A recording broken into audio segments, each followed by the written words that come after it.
Sir इस तरफ।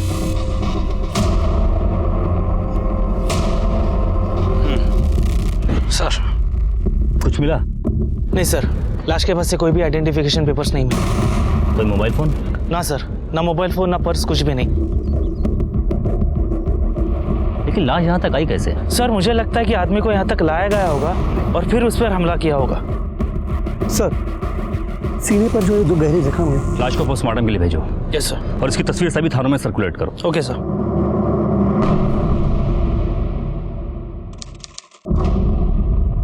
परसों ऑफिस गए थे विकास, शाम को लौटे ही नहीं। कल भी पूरा दिन उनकी कोई खबर नहीं मिली।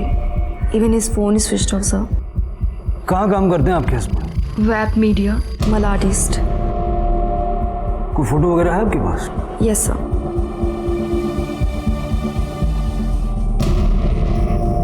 इनके कोई रिश्तेदार वगैरह? जी, इनकी सिस्टर नए गांव में रहती हैं और फादर सूरत में काम करते हैं।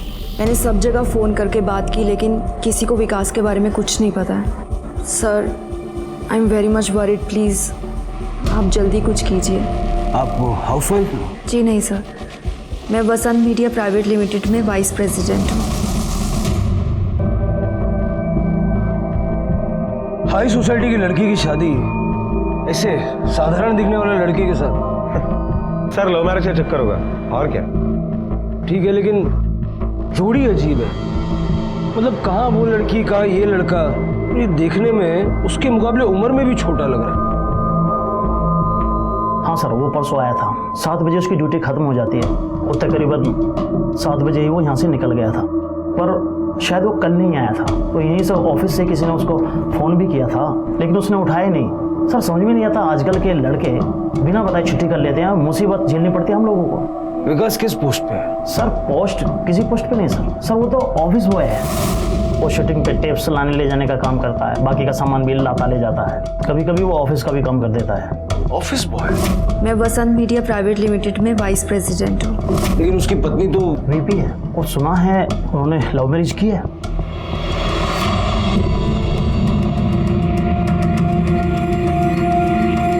हेलो जी, मैं विकास पवार की वाइफ बोल रही हूँ। विकास वहाँ पे आए थे? नहीं। अरे ते याचं घर कुठे आहे आपला विकासच्या बहिणीचं? हे घर का आगे?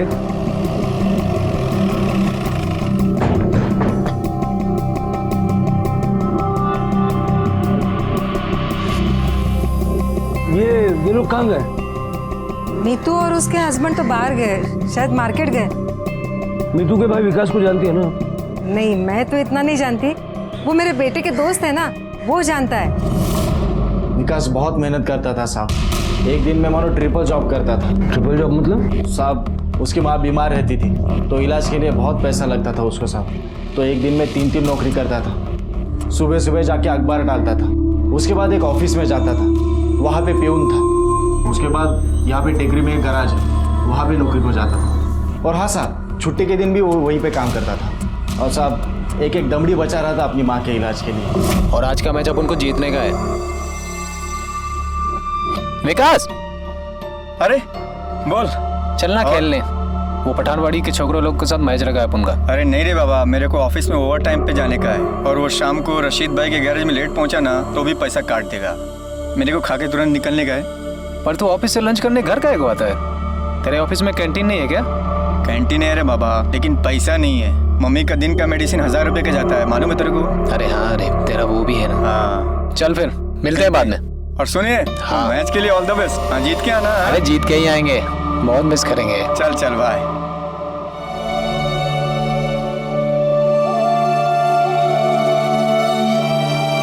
और विकास कैसा है? अरे ठीक हूँ रे। अरे तेरी आई की तबीयत कैसी है अभी? ठीक नहीं है रे। अरे तू एक काम क्यों नहीं करता, उसको प्राइवेट हॉस्पिटल में भर्ती क्यों नहीं करता? नहीं तो बेचारी मर जाएगी रे। ऐसा मत बोल यार, मत बोल ऐसा। सॉरी, पर तू उसको कैसे भी करके प्राइवेट हॉस्पिटल में भर्ती कर। प्राइवेट में डालने के लिए पैसा किधर है मेरे पास?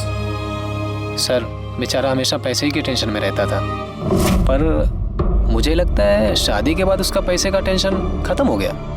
कैसे? साहब पैसे वाली बीवी मिल गई ना उसको।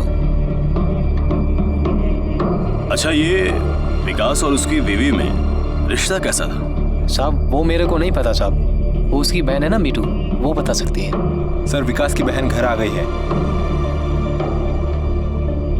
चलो। तेरे को मालूम था ना विकास और उसकी बीवी का कैसा रिश्ता है? मालूम था।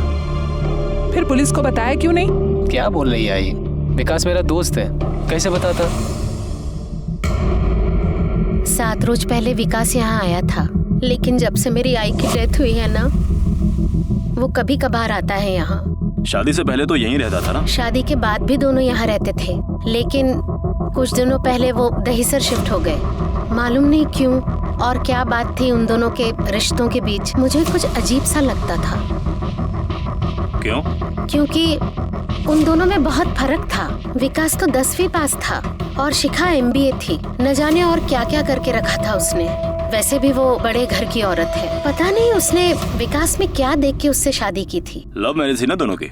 वही, दोनों एक ही कंपनी में काम करते थे, पर कुछ दिनों पहले शिखा ने दूसरी कंपनी में काम करना शुरू कर दिया।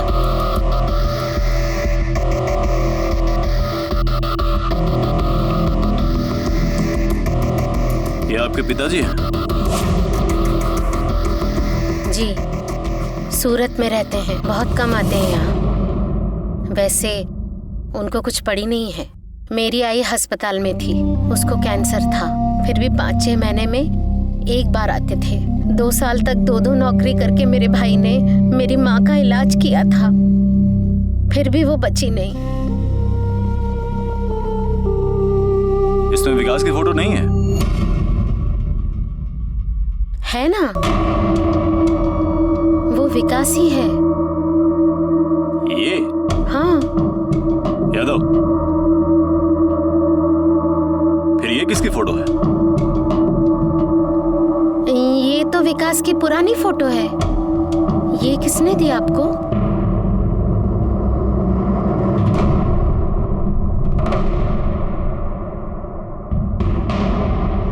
सर, विकास ने तो मुझे यही फोटो दिया था। बोला संभाल के रखना, बहुत स्पेशल है, बहुत रेयर।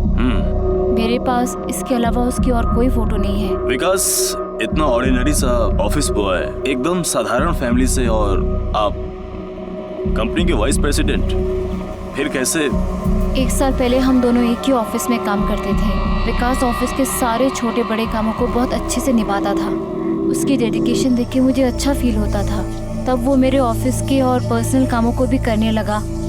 हम दोनों काफ़ी अच्छे दोस्त बन गए थे।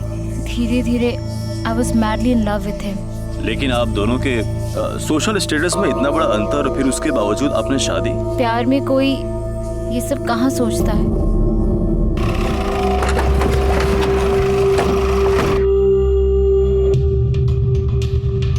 यादव,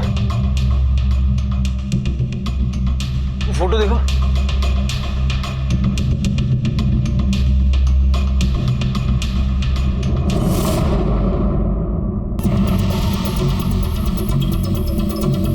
सर,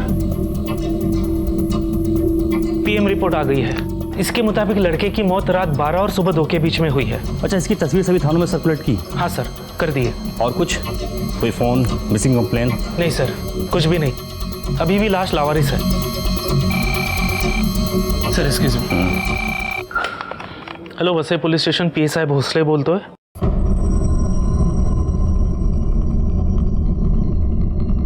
ओके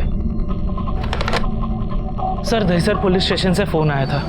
हमें जो डेड बॉडी क्रीक में मिली थी, उसके जैसे दिखने वाले एक लड़के की मिसिंग कंप्लेंट उनके पुलिस स्टेशन में दर्ज हुई है।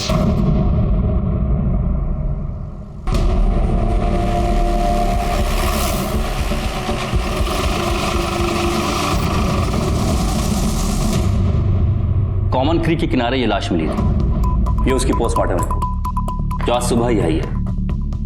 हत्या 15 तारीख को रात के 12 बजे से लेकर के सुबह 4 बजे के दरमियान ही हुई। क्लोज रेंज से 2 गोली मारी गई है। बैलिस्टिक रिपोर्ट तो अभी तक आई नहीं है, लेकिन एक अंदाजा है कि .32 बोर का रिवॉल्वर ही इस्तेमाल हुआ है हत्या में। इस इलाके में जितने भी .32 बोर के वेपन्स होल्डर हैं, हम उनकी जांच कर रहे हैं। हालांकि अभी तक कोई क्लू नहीं मिला है, कोई मैच नहीं हुआ है। ये भी हो सकता है कि रिवॉल्वर चोरी का हो या फिर यहाँ का हो ही ना। ये जो लड़का विकास पवार, ये दहीसर का है। तो हो सकता है कि वेपन और किलर दोनों उस तरफ के हों। हम अपने इलाके में भी जांच शुरू करवाते हैं और केस टेक ओवर करने की प्रोसीजर इनिशिएट करते हैं। ठीक है, हमसे जो भी मदद चाहिए होगी तो बताइएगा। जरूर, थैंक यू। यादव, अपने इलाके में जितने भी .32 बोर के लाइसेंस होल्डर्स हैं उनकी एक लिस्ट बनाओ। Okay sir. सर, हमें विकास पवार की वाइफ शिखा को भी ये इन्फॉर्म करना पड़ेगा कि उसकी मौत हो गई है। हाँ, कॉल करो। ओके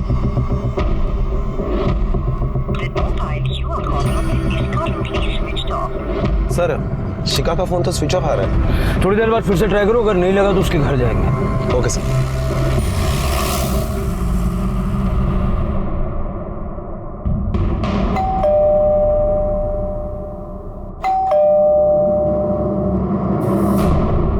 जादव, फोन लगाओ उसको। सर, उसका फोन तो स्विच ऑफ आ रहा है। तुम इधर संभा। Okay sir. साहब सुबह 7 बजे मैं ड्यूटी पर आया, उसके पहले कोई दूसरा आदमी था और मेरे रहते मैडम नहीं निकली यहाँ से। ये तुम्हारा सीसीटीवी कैमरा? साहब वो कैमरे में लोचा है, तोड़ना पड़ेगा। सर, अंदर कपट खुला पड़ा है, तिजोरी भी खुली पड़ी है और शिखा पवार कहीं नहीं है। मतलब या तो शिखा भाग गई या फिर किसी ने उसे किडनैप कर लिया। सर, पहले शिखा के पति की हत्या हो जाती है और बाद में ये सब कुछ। ये पूरा मामला ही उल्टा है जादव। एक ऑफिस बॉय की एक वाइस प्रेसिडेंट के साथ शादी और अब ये सब वारदातें। अपने बीसीआरस को अलर्ट करो और विकास पवार की फैमिली को बुला लो, उसकी बॉडी हैंड ओवर कर देंगे। Okay sir. विकास पवार की तलाश कुछ हैरान कर देने वाले रास्तों से गुजर रही थी। तस्वीर की गुत्थी सुलझी तो विकास की गोलियों से छलनी लाश सामने आई। लाश का भेद अभी सुलझा नहीं कि विकास की बीवी रहस्यमय परिस्थितियों में गायब हो गई। ये दुर्घटनाएं आज हुई थी, पर इसके तार कहीं अतीत में छुपे थे जो अब खुलने वाले थे। विकास की जिंदगी नरक थी सर, नरक हो गई थी, नरक हो गई थी।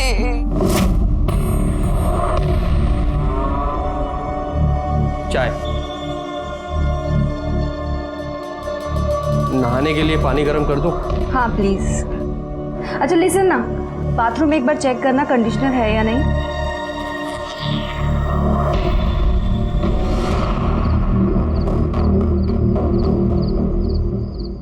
तुम्हारी इस फटफटिया पे अगर मैं और बैठी ना तो मुंह के बल गिरूंगी। मेरी स्किन देखो, इतनी चिपचिप कर रही है, इतना डस्ट और पोल्यूशन सब कुछ चिपक जाता है स्किन पे। बाइक पे तो ऐसा ही होता है ना। बाइक पे अगर ऐसा होता है ना तो मैं अपने पापा के यहाँ से अपनी कार लेकर आ जाती, क्योंकि अब इस बाइक पे मैं और नहीं बैठ सकती। नहीं विकास, मुझे यहाँ ठीक नहीं लग रहा है। ठीक नहीं लग रहा? मतलब इट्स सो डैम कंजस्टेड। मतलब चलने तक की जगह नहीं है यहाँ पर यार। यहाँ की लोकेलिटी एकदम फटीचर, so down market, no privacy at all. सुनो, तुम्हारी बहन बिना पूछे बिना नॉक किए सीधा घर के अंदर चली आती है।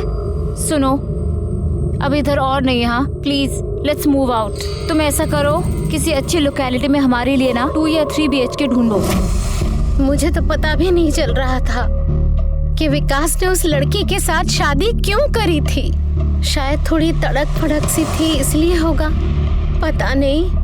और हाँ, पोजीशन और पैसा था उसके पास, शायद इसीलिए जब तक मेरे आई का कैंसर का इलाज चलता रहा तब तक तो कैसे भी विकास अपनी तनख्वाह से खर्चा कर रहा था। जब माँ की तकलीफ बढ़ गई तो उसको प्राइवेट में भर्ती किया। लेकिन प्राइवेट हॉस्पिटल में तो खर्चा ज्यादा होता है और खास करके कैंसर में।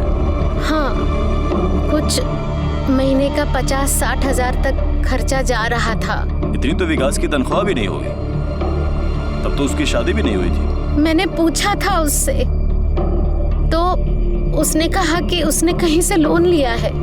सर, इससे अच्छा होता कि अपनी वो पुरानी गर्लफ्रेंड से शादी कर लेता तो। पुरानी गर्लफ्रेंड? हाँ सर, उसकी एक मंगनी हो चुकी थी और शिखा के लिए विकास ने मंगनी तोड़ दी थी। कौन है ये लड़की, कहाँ रहती है? सुमन, बंसीपाड़ा मालाड में रहती है वो। और सर, जब मंगनी टूट गई थी तो सुमन का बाप हमारे घर पे आके बहुत हंगामा किया था। ये सुधाकर गायकवाड़ का हिसाब लेना पड़ेगा। कहीं ये मामला बदलेगा तो नहीं। बेटे की सगाई टूटी और बाप ने मंगेतर की हत्या कर दी। सर यहाँ तक कि वो उनके घर पे भी पहुंच गया था लड़ने के लिए। शिखा पवार का बैकग्राउंड चेक करो, कहाँ जाती थी, किससे मिलती थी, किसी क्लब की मेंबर थी क्या।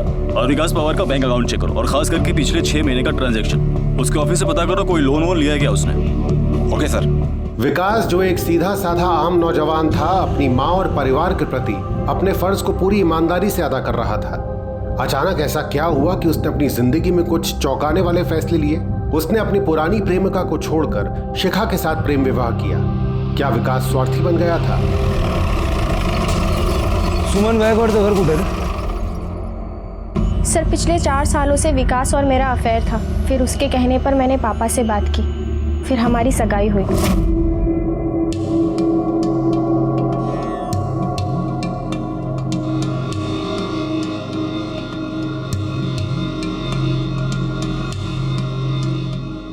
सर, सगाई से सबसे ज़्यादा खुश विकास था, लेकिन 1 हफ्ते बाद एक दिन अचानक। अरे तू अचानक? तो बैठ, मैं तेरे लिए चाय बना कर लाती हूँ। तू रुक, ये रख ले। काय झाला? मैं तुझसे शादी नहीं कर सकता। क्यों? मैं सच में मजबूर हूँ। पर विकास, हमारी एंगेजमेंट। विकास। अरे अंकल, क्या बोला तू? अंकल, क्या बोला तू? मेरी बेटी से सगाई तोड़ेगा तू? मेरी बेटी से सगाई तोड़ेगा तू? Uncle please. अरे तू क्या समझता है? क्या सुन तेरी बात? अंकल मेरी बात सुन। मेरी बेटी की जिंदगी खराब करेगा तू? काजल तू बाजू हट। काजल तू बाजू हट। सर, उसके बाद विकास और मेरी मुलाकात कभी नहीं हुई। मुझे पता लगा कि उसने शादी कर ली है किसी अमीर लड़की से। उसी के ऑफिस में कोई एम्प्लॉय थी, बड़ी पोस्ट पर। तुम्हारे पिताजी ने उसको धमकी भी दी थी उसके घर जाकर? हो, गेले होते। क्या करते हैं तुम्हारे पिताजी? सर, एक बार ऑनर के पर्सनल बॉडीगार्ड है। इस वक्त कहाँ बार में होंगे?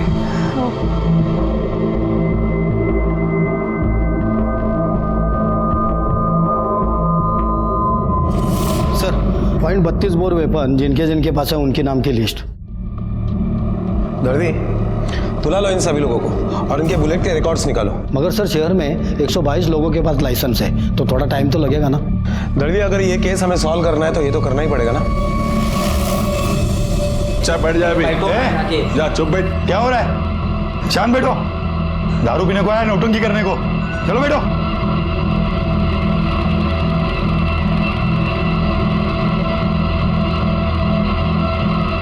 सुधाकर गायकवाड़ तुम्हारा नाम? हाँ साहब। वेपन है तुम्हारे पास? है ना साहब। देखो।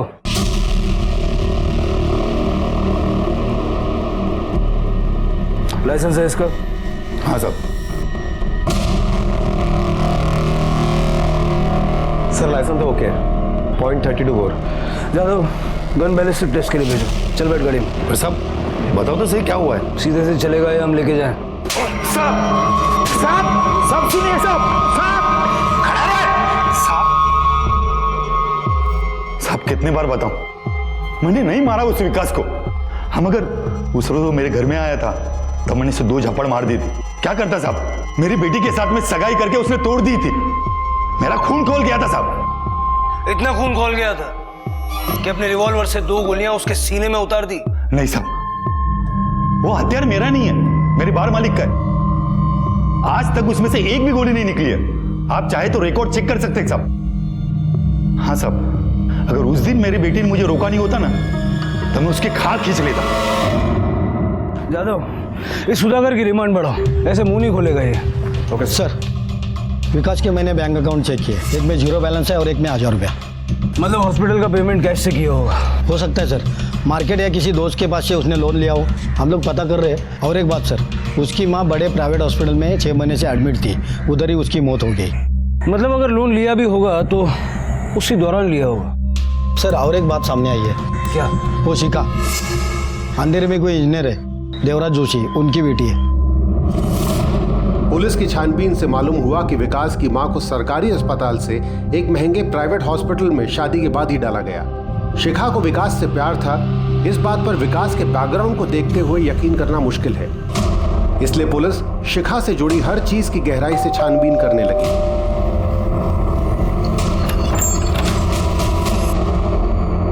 मिस्टर देवराज जोशी, एक्चुअली मैं शिखा के बारे में कुछ। हमारी बेटी मिल गई क्या? अभी तो नहीं। हम दोनों खुद शॉक थे। मास कॉम में मास्टर्स किया है मेरी बेटी ने। हमने बहुत अच्छी जगह उसकी शादी तय की थी। फिर एक दिन वो विकास को लेकर आई और बोली वो उससे प्यार करती और उससे शादी करना चाहती है। और ऐसे लड़के के साथ शादी? ऑफिस बॉय था वो। हमने अपनी बेटी को बहुत छूट दे रखी थी, कभी किसी चीज के लिए उसे मना नहीं किया था। मैंने उसे बोला भी कि तू अपने टाइप के लड़के से साथ शादी कर ले, पर वो जिद पर अड़ गई। बोली विकास के अलावा वो और किसी से शादी नहीं करेगी। शादी भी दोनों ने मंदिर में कर ली, हमारे बगैर। सर, शिखा के बारे में कोई पता, कोई क्लू मिला आप लोगों को? हम ढूंढ रहे हैं उसे। अगर आपको कोई इन्फॉर्मेशन मिलती है तो सबसे पहले आप हमें खबर कीजिएगा। जी सर।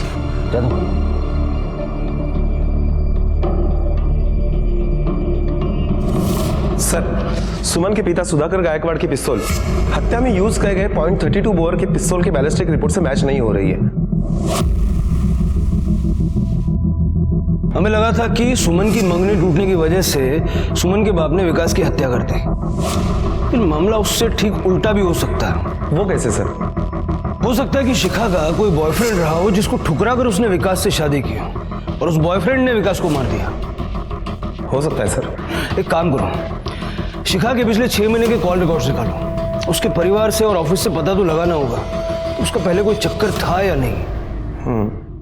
सर, ये सुधाकर गायकवाड़ का क्या करे?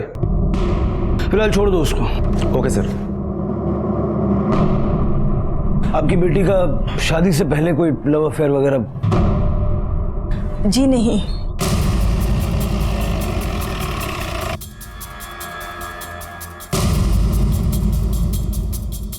करीब 6 महीने पहले इस कंपनी में ज्वाइन किया शिखा ने।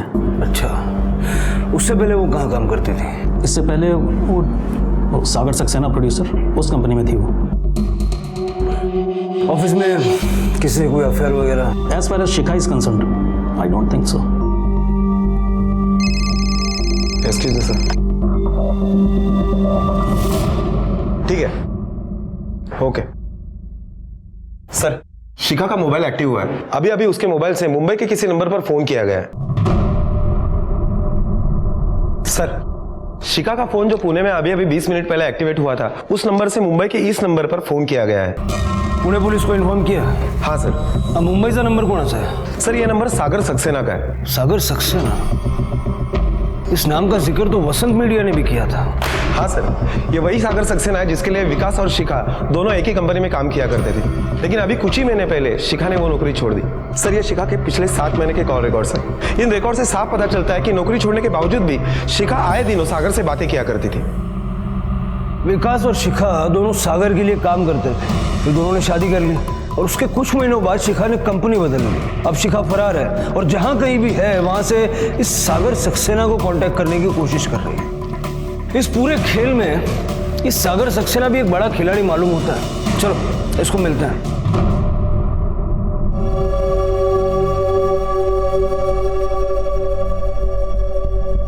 आपको तो पता है हमारे एंटरटेनमेंट वर्ल्ड में ऐसा होता रहता है। मिस्टर सागर सक्सेना। सिन्हा साहब, मैं आपसे बात करता हूँ बाद में। यस सर, फोन आया था शिखा का। पहले मेरी कंपनी में काम करती थी वो। क्या बात हुई आपकी उससे? वो आपको तो पता ही होगा, शिखा के हस्बैंड की डेथ हो गई। किसी से कर्जा वगैरह लिया होगा। शिखा ने बताया कुछ लोगों ने उसके घर पे हमला किया, उसे किडनैप करने की कोशिश की, किसी तरह जान बचा के पूना भागी वो। फिर मैंने कहा कि इस तरह भागने से कुछ हासिल नहीं होगा, वहाँ के पुलिस वालों को कांटेक्ट करो। जो लड़का था विकास पवार, वो भी आपके यहाँ काम करता था? जी, मेरे यहाँ काम करता था। अब सब शिखा मेरी दूर की भतीजी लगती है। उसने मास कॉम किया तो उनके पेरेंट्स ने मुझे फ़ोन किया कि आपके ऑफिस में कोई जगह हो तो बताइए। मैंने कहा भेज दीजिए, यहाँ कर लेगी काम। ब्राइट लड़की है सर, 1-1.5 साल के अंदर सीनियर मैनेजर बन गई वो। और शिखा और विकास का अफेयर भी उसी दौरान हुआ? सर, ये यूथ लोग ऊंच नीच को कहाँ मानते हैं, कहाँ समझते हैं सर। कहाँ वो इंग्लिश मीडियम की लड़की मास कॉम वाली, उसके फादर इंजीनियर, और कहाँ वो बस्ती में रहने वाला ऑफिस बॉय। दोनों में कोई मेल नहीं सर। लेकिन वो कहते हैं ना, प्यार अंधा होता है। तो जब पेरेंट्स ने मना किया तो भाग के मेरे पास आई, बोली uncle I love Vikas, uncle help कीजिए। मैंने समझाया कि दोनों की हैसियत में बड़ा फ़र्क है, लेकिन नहीं मानी सर। जादव, इसका बैकग्राउंड चेक करो और ये विकास की माँ जिस हॉस्पिटल में एडमिट थी पता करो वहाँ के बिल विकास कैसे भरता था। Okay sir.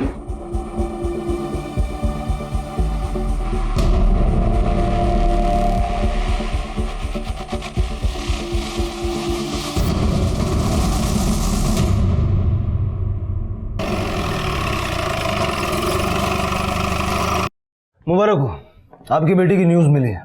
कहाँ है वो? पुणे में है। हालांकि हम उससे अभी तक कांटेक्ट नहीं कर पाए।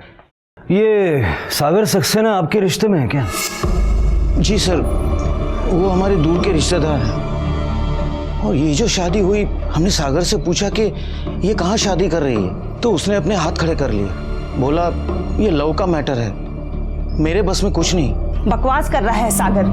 मंदिर में शादी करवाने वो भी गया था, शिखा ने बताया मुझे। हाँ जादव सर, मैं उसी हॉस्पिटल के बाहर से बोल रहा हूँ जहाँ पर विकास की माँ को एडमिट किया गया था।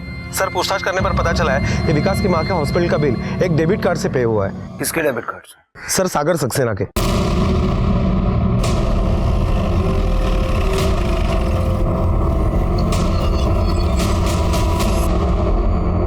और सर, वो प्यार करने लगी थी उससे। मेरे पास आई, बोली अंकल हेल्प कर दीजिए। तो ये सब आप बता चुके हैं। मंदिर में आपने उन दोनों की शादी भी करवाई? हाँ, करवाई। अब घर वाले कन्यादान नहीं कर रहे थे तो किसी न किसी को तो करना ही था। मैंने उनके घर वालों को समझाया कि बच्चों की जिद के आगे झुकना पड़ता है, पर नहीं। उन्होंने कहा कि लड़की से हमारा कोई लेना देना नहीं है। तो क्या करता, मैं गया मंदिर, किया कन्यादान, करना पड़ता था, सामाजिक जिम्मेदारी। लेकिन ये सब आपने पहले नहीं बताया था। सर, शिखा ने प्रॉमिस लिया था मुझसे कि ये बात किसी को ना बताऊं। तो क्या करता मैं? विकास की माँ के हॉस्पिटल के बिल्स आपके डेबिट कार्ड से चुकाए गए थे, ये ना बताने का भी प्रॉमिस लिया था?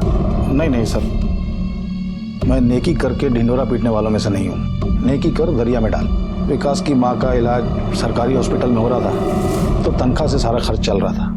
उसके बाद तबीयत ज़्यादा बिगड़ी तो प्राइवेट हॉस्पिटल ले गए तो खर्चा बढ़ गया। फिर ऑफिस में किसी ने बताया कि वो लोन ट्राई कर रहा है, तो मैंने कहा मैं पैसे दे देता हूँ। अब रिलेशन है तो सर हेल्प तो करना बनता ही है। बस अगर आप बुरा ना माने तो मैं आपकी पत्नी से एक दो सवाल पूछना चाहूंगा। हाँ बिल्कुल। सुधा, सुधी, अरे इधर आओ। साहब तुमसे कुछ पूछना चाहते हैं, कुछ क्वेश्चन करना चाहते हैं। पूछिए साहब। अकेले में? हाँ ठीक है, पूछिए। शिखा को जानती हैं आप? जी। और उसके पति विकास को? हाँ। जोड़ी सही थी? मतलब सक्सेना साहब ने जो शादी करवा के दी, ये जोड़ी सही थी? क्या सही था साहब? एक नंबर का कमीना है वो सागर। अपने ही भतीजे के साथ इश्क लड़ा रहा था। वो रोज आती थी घर पे ऑफिस के काम से। घर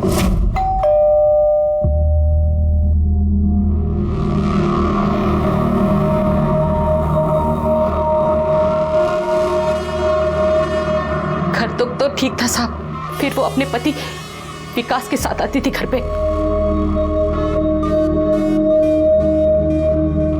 फिर वो लोग कहाँ जाते थे मुझे पता नहीं। पता नहीं उस विकास को क्या मजबूरी थी जो अपनी बीवी को इनके हवाले करता था। मेरे से रहा नहीं गया। मैं एक दिन उनके पीछे पीछे फार्म हाउस तक पहुंची और जो मैंने देखा,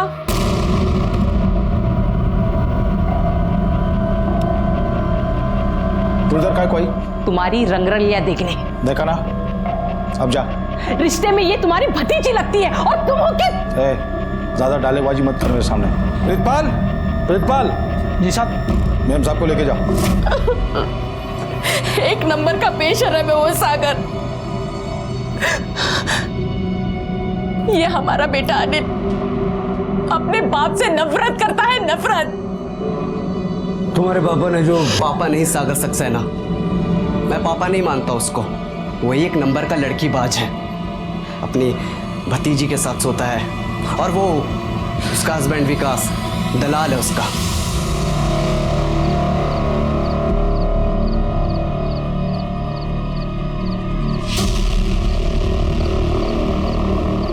शर्म नहीं आती तेरे को अपने बीवी को ऐसे? मेरी माँ को कैंसर है, बीमार है, वो हॉस्पिटल में है।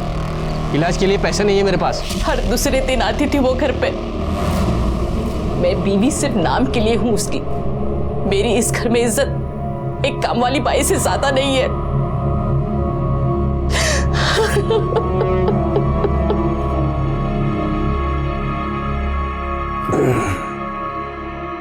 अंदर जो कुछ आपकी बीवी ने कहा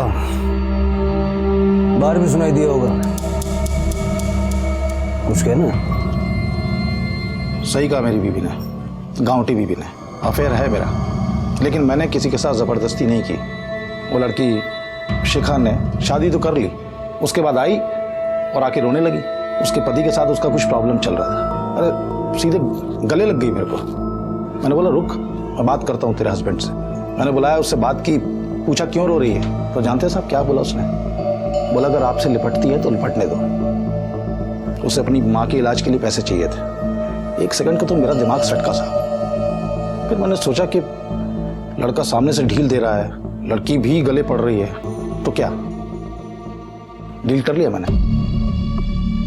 और जब विकास की मां मर गई, उसे पैसों की वैसी जरूरत नहीं रही, लड़का डील से मुकरने लगा, तो आपने उसे रास्ते से हटा दिया? नहीं सर, ऐसा आप सोच रहे हैं। दरअसल ऐसा कुछ नहीं था। मुझे नहीं मालूम विकास को किसने मारा, क्यों मारा, और हो सकता है किसी और से लोन लिया और चुकता ना कर पाए हो। साहब वो तो मरा, लेकिन उसकी बीवी दर दर भटक रही है। उसे हम ढूंढ लेंगे। आप हमें बिना बताए शहर से बाहर मत जाइए। ठीक है।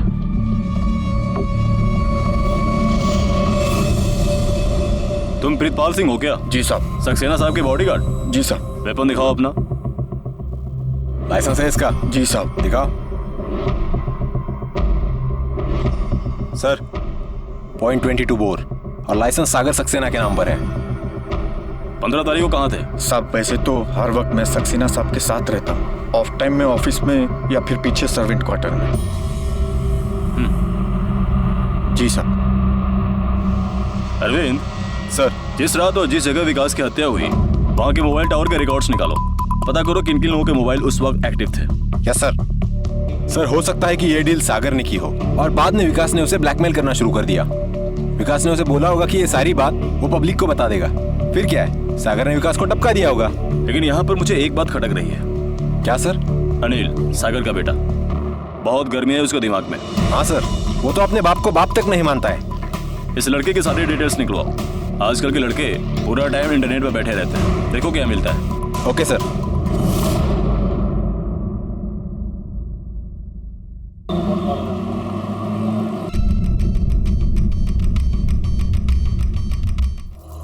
कहाँ जा रहा है?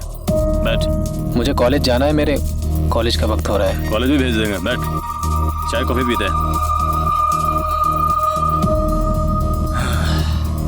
कॉफी संगा। बाप से बहुत नफरत करता है और माँ से बहुत प्यार।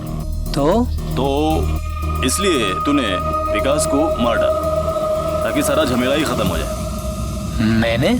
मैंने कुछ नहीं किया। ये क्या है?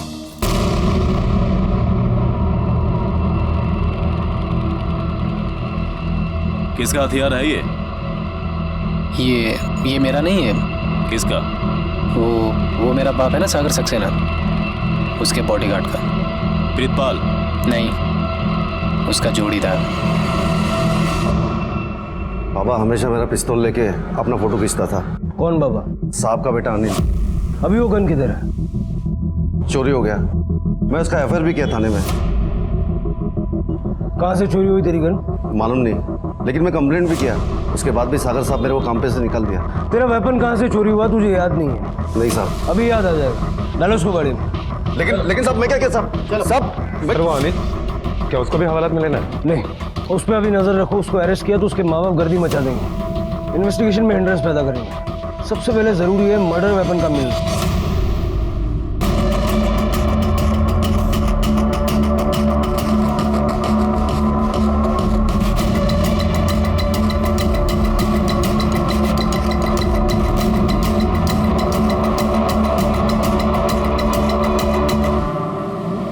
सर ये माधवराव बैंक में सिक्योरिटी का काम करते हैं। सर इनका ये सरकारी हथियार है, .32 बोर। ये सर 4 दिन पहले इन्होंने किसी दूसरे को उधार दिया था। उधार? हाँ साहब वो भी बहुत बड़े बिजनेसमैन का बॉडीगार्ड है साहब। उसने बोला कि उसका हथियार थोड़ा अटक के चलता है और वो और उसका साहब 2 दिन के लिए बाहर गाँव जाने वाला है, तो बोला 2 दिन में वापस कर देगा साहब। फिर साहब 2 दिन के लिए मैंने उसको अपना हथियार दे दिया, साथ में 2 गोली भी इस चैम्बर में था। इनको जब ये हथियार वापस दिया तभी इसमें गोलियां नहीं थी। फिर साहब मैंने उससे पूछा कि गोली किधर गया है, मुझे अपने साहब को जवाब देना पड़ेगा। तो उसने बोला साहब कि वो साफ करते करते इधर उधर हो गया होगा, 2-4 दिन में वापस कर देगा। पर साहब अभी तक तो वापस नहीं किया। फिर साहब आप लोग का ये जांच शुरू हो गया तो मैंने साहब इनको बता दिया साहब। किसको दिया था हथियार? प्रीतपाल सिंह साहब। प्रीतपाल सिंह, वो जो सागर सक्सेना के वहाँ काम करता वही ना? हाँ वही साहब। जादव, गन बैलिस्टिक टेस्ट के लिए भेजो। Okay sir. सर, वो हथियार मैच कर गया है, खून उसी से हुआ है। साहब मैंने ही मारा विकास को। क्यों? मैडम ने बोला था। कौन मैडम? सुधा मैडम, सक्सेना साहब की बीवी। क्या बकवास कर रहा है, वो क्यों बोलेगी? क्या मालूम साहब, मुझे 3 लाख रुपए दिए थे, मैं विकास को वसई लेके गया, सुधा मैडम भी मेरे साथ गई थी। सर, ये सुधा सक्सेना के बैंक डिटेल्स हैं। इन डिटेल से पता चलता है कि सुधा सक्सेना के अकाउंट से 3 लाख रुपए विड्रॉल हुए थे, वो भी चेक से। पैसे सुधा ने खुद विड्रॉ किए थे? हाँ सर। सर, जहाँ पर विकास का मर्डर हुआ था वहाँ के मोबाइल टावर के डिटेल्स और ये मार्क किए हुए नंबर है वो अपने केस से संबंधित है। ओके।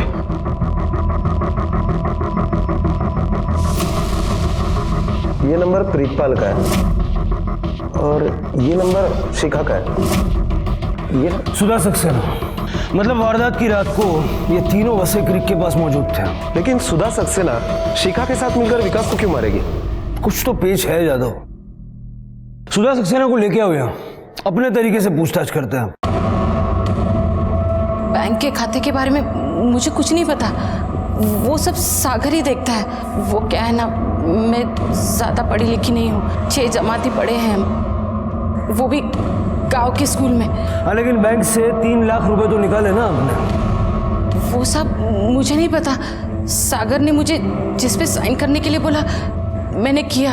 ये चप्पल आपके, कोई दूसरे भी चप्पल है आपके पास? और भी चप्पल है पर ज्यादातर मैं यही पहनती हूँ। पर आप क्यों पूछ रहे हैं साहब? मैडम के चप्पल लेके लैब टेस्टिंग के लिए भेजो। ओके सर, चलिए। और घर से सागर के मंगा के वो भी भेजो। Okay sir. सर, शिखा फिर से एक्टिव हुई है। दिल्ली के एक दुकान में उसने अपने क्रेडिट कार्ड से एक ट्रांजैक्शन किया है। दिल्ली पहुंच गई? दिल्ली पुलिस को अलर्ट किया? हाँ सर। शिखा क्राइम सीन पे मौजूद थी। मुझे लगता है कि शिखा इस मर्डर में शामिल हो सकती है। उधर शिखा पुलिस के साथ आंख मिचौली खेल रही थी, इधर मुंबई में पुलिस की एक टीम सागर के बंगले पर उसके जूते बटोर रही थी। जूतों में जाने पुलिस को क्या सुराग मिलने को था कि एक नहीं, सागर के सभी जूते उठाकर फॉरेंसिक लेबोरेटरी भेज दिए गए। लैब रिपोर्ट के हिसाब से सागर और प्रीतपाल दोनों के जूतों पे वो क्रीक वाली मिट्टी पाई गई। मतलब दोनों के वहां मौजूद होने की संभावना है। सर, सुधा का मोबाइल लोकेशन उस वक्त वहीं का दिखाई दे रहा है, लेकिन उसके चप्पलों में ऐसी मिट्टी नहीं है। उसकी वजह है जादव, उसका मोबाइल कोई और वहां लेकर गया था और वो कोई और नहीं, खुद सागर सक्सेना था। इस सागर सक्सेना से बात करनी होगी। चल बैठ। देखिए गलत कर रहे हैं आप, ये जबरदस्ती महंगी पड़ेगी आपको। अपने वकील से बात करूंगा मैं। चल, ज्यादा छाड़ा मत बनो। मर्डर का चार्ज लगने वाला है तेरे पे। वसई क्रीक पे तू भी था ना? था, बिल्कुल था। देखिए साहब, वसई में मेरा फार्म हाउस है, वीकेंड पे जाता हूँ वहाँ, मॉर्निंग वॉक लेता हूँ तो जूते पे मिट्टी लग सकती है। हाँ, लेकिन तेरे जूते पे जो मिट्टी लगी है वो वसई के उसी एरिया की है जहाँ वो वारदात हुई। तो उससे ये तो साबित नहीं होता कि हत्या वाले रोज मैं क्रीक पे था। होगा होगा, सब साबित होगा। कि पुलिस तेरी बीवी नहीं है जो तेरी हर बात मान ले। जादव, सलूट। देख प्रीतपाल, एक बार फाइनली समझाता हूँ, ये तू अपने बॉस के लिए कुर्बानी दे रहा है ना, बेकार है। फांसी का फंदा मिलेगा तुझे, बीवी बच्चे तेरे सड़क पे भीख मांगेंगे और तेरा बॉस अपनी अय्याशियां वैसी की वैसी चालू रखेगा। और तुझे क्या मिलेगा? ठेंगा? सरकारी गवाह बन जा, सब कुछ ठीक ठाक सच सच बता दे। तूने क्या देखा, क्या सुना, क्या किया, किसके कहने पे किया। मेरा क्या फायदा? सदा मेरी रियायत मिलेगी। सजा माफ भी हो सकती है, क्यों ज्यादा? हाँ बिल्कुल। देख साहब जो कुछ पूछ रहे ना सब कुछ सच सच बता दे। मैं हमेशा सक्सेना साहब के साथ ही रहता था। शादी से पहले ही उनका अपनी भतीजी के साथ संबंध था। एक दूसरे से प्यार करते थे दोनों। फिर जब शिखा के माँ बाप ने उसकी शादी कहीं और तय कर दी तो सक्सेना साहब और शिखा मैडम ने एक प्लान बनाया। उन्होंने विकास को उसकी माँ के इलाज के लिए पैसे के बदले एक झूठी शादी करने के लिए कहा और अपनी माँ की खातिर विकास मान गया। जब जब बोलूँगा इसको मेरे पास लेके आएगा। बाकी तेरी मदर के इलाज के लिए जो पैसा होगा भरता रहूँगा, समझा? विकास हर दूसरे दिन शिखा मैडम को कभी ऑफिस तो कभी फार्म हाउस पर छोड़ के जाता और उसकी हालत ठीक नहीं थी साहब, चिढ़ा हुआ था। शिखा मैडम से प्यार करने लगा था, उन्हें अपनी पत्नी मानने लगा था और एक दिन उसकी माँ गुजर गई। फिर अचानक उसके तेवर बदल गए साहब। ये सब बंद करो आप। क्या बंद करो? इसके आगे मेरी वाइफ को लेके आपके पास नहीं आऊंगा मैं। शिखा वाइफ है तेरी, सिर्फ नाम की। Deal over. मुझे पैसे नहीं चाहिए क्योंकि मेरी माँ मर चुकी है। मैंने शिखा से तेरी शादी अपने वास्ते करवाई थी। अभी तेरी माँ मरती है कि जीती है उससे मेरे को क्या ले लेना। चल निकल इधर से, तेरा भेजा घुमा ना। प्रिंसिपल सागर साहब बहुत गुस्से में थे। उन्होंने फिर शिखा मैडम को फोन करके ऑफिस बुलाया। शिखा फौरन मेरे ऑफिस आओ और विकास को रास्ते से हटाने का प्लान बनाया। आपने तो आज सुना है, मैं तो कई दिनों से झेल रही हूँ। मतलब ये कि इस पे पति होने का भूत सवार हो गया है। कल रात मेरे रूम में घुस आया था, बोलने लगा कि तुम मेरी वाइफ हो, फलाना ठिकाना। कुछ जैसे हो रहा है आजकल। अच्छा, सागर साहब के कहने पर शिखा मैडम अगले रोज विकास को लेकर फार्म हाउस आ गई। अरे आओ आओ आओ, इतनी देर कर दी? शिखा अंदर कॉफी रेडी है, लेके आओ। सागर साहब ने विकास को बोला कि अब वही होगा जो विकास चाहेगा। शिखा अब उसकी बीवी बनकर रहेगी। फिर हम सब डिनर के बहाने उसे क्रीक पर ले गए। साहब ने जैसे जैसे बोला था मैंने सब इंतजाम कर रखा था। सुधा मैडम का मोबाइल लोकेशन पे डालने का था। ये मोबाइल घर से लाया, मैडम को पता भी नहीं चला। और जिस वेपन से काम तमाम करना था सब मैंने रेडी कर लिया था। हम लोग सागर साहब की एसयूवी में वासई की तरफ निकल गए। जब हम लोग खाड़ी की तरफ बढ़े तो विकास को शक हुआ। फिर क्रीक पहुंचे तो विकास चीखने लगा। आजा आजा। अरे आजा। कहाँ लेके आए हो मुझे? मैंने सब देखा। कोर्ट में ये सब बताएगा? बोलूंगा साहब। माफी तो मिल जाएगी ना साहब? मिल जाएगी। बोल बस यार, तो बस। कहाँ भगाया तूने शिखा को? बता। बोल। आप कितना भी मार लीजिए साहब, पर ये जबान नहीं खुलेगी।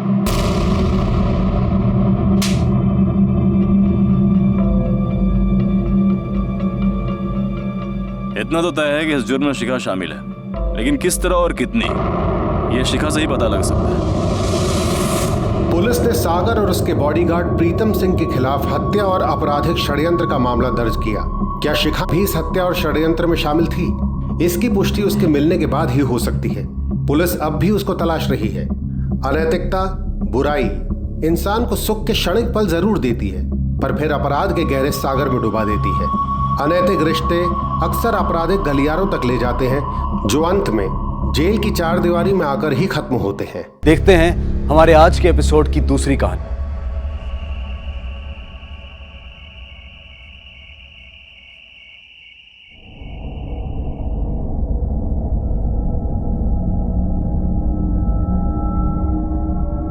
मुझे बैग लगानी है, ठीक है? शैतानी मत करना, ओके?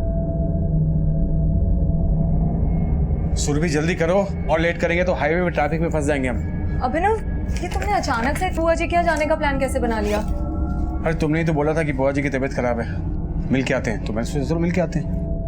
पर वो तो मैंने तुम्हें पिछले हफ्ते बोला था ना। हाँ, एक्चुअली वो भुवनेश्वर में मेरी बिजनेस मीटिंग तय हुई है, तो मैंने सोचा अब एक पंथ दो काज हो जाएंगे। मतलब बुआ जी के यहाँ जाना सिर्फ एक फॉर्मेलिटी है, बहुत ही कैलकुलेटिव हो तो। इस वक्त कौन आया होगा? भुवन आया होगा।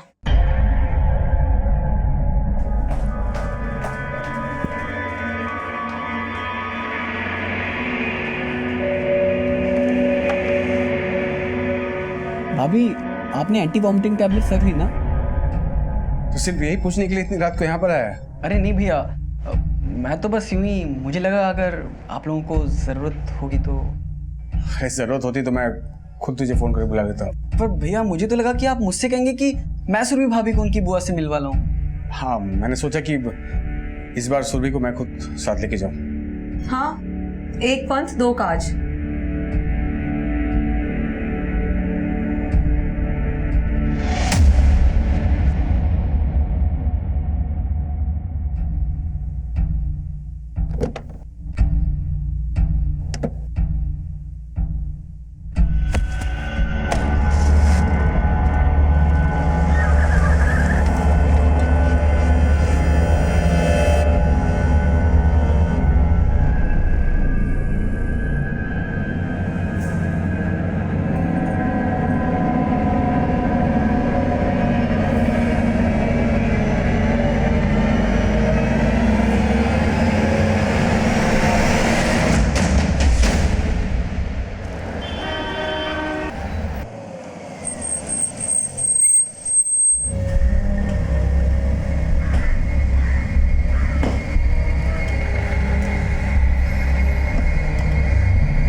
Sir please help me sir, मेरी वाइफ कहीं मिल नहीं रही सर, बहुत ढूंढा उसको।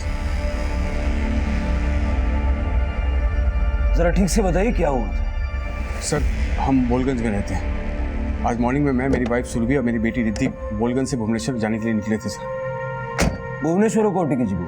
सर भुवनेश्वर में मेरी वाइफ सुरभि की बुआ रहती है सर, वहीं जा रहे थे हम।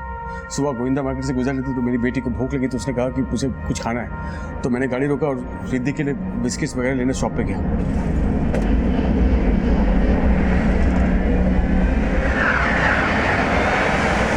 बेटा चॉकलेट एंड बिस्किट, पानी भी लो। बेटा मम्मी कहाँ है? पता नहीं। बाहर गई थी क्या? नहीं।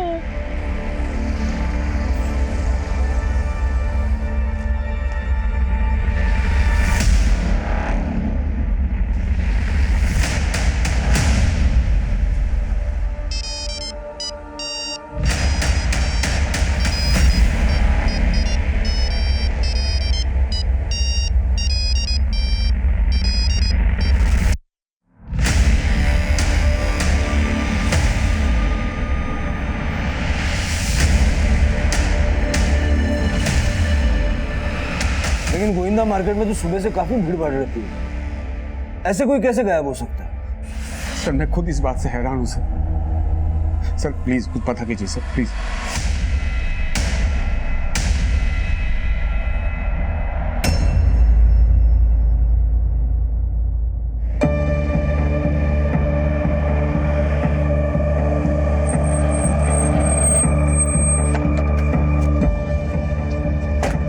सर गाड़ी हमने यहीं रोकी थी सर, बच्ची को भूख लगी थी तो मैं बिस्किट वगैरह लेने गया तो आके देखा तो मेरी वाइफ बैठी नहीं थी, तो मैंने आसपास सबको पूछा सर, लेकिन किसी को कुछ पता नहीं था सर। विवेक आसपास पूछताछ करो, देखो किसी ने कुछ देखा क्या। वक्त क्या हो रहा था उस समय? सर करीबन सुबह के 7 बजे होंगे। 7? हाँ आइए।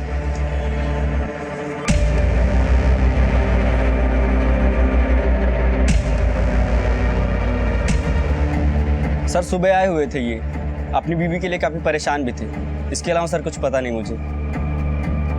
ठीक है आओ।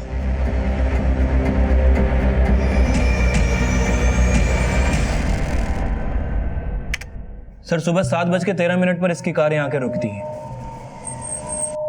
ये देखिए सर।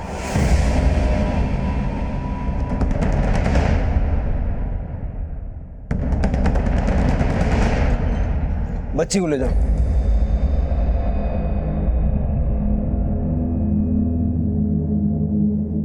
सुना है बहुत हंगामा मचा दिया तूने, बड़े बाजार में सबको यकीन दिला दिया कि तेरी बीवी गायब हो गई।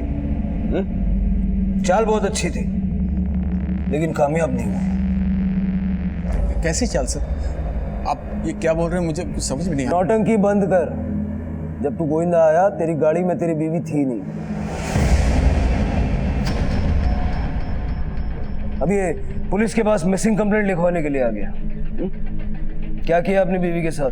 सर मैं झूठ नहीं बोल रहा सर, वो गाड़ी में बैठी थी सर। आप ये कैसी बात कर रहे हैं? गोविंदा में जहाँ तूने गाड़ी रोकी थी वहाँ का सीसीटीवी फुटेज हमने चेक किया। अब एक भी झूठ बोला ना तो ऐसा सर, ये आप क्या कर रहे सर?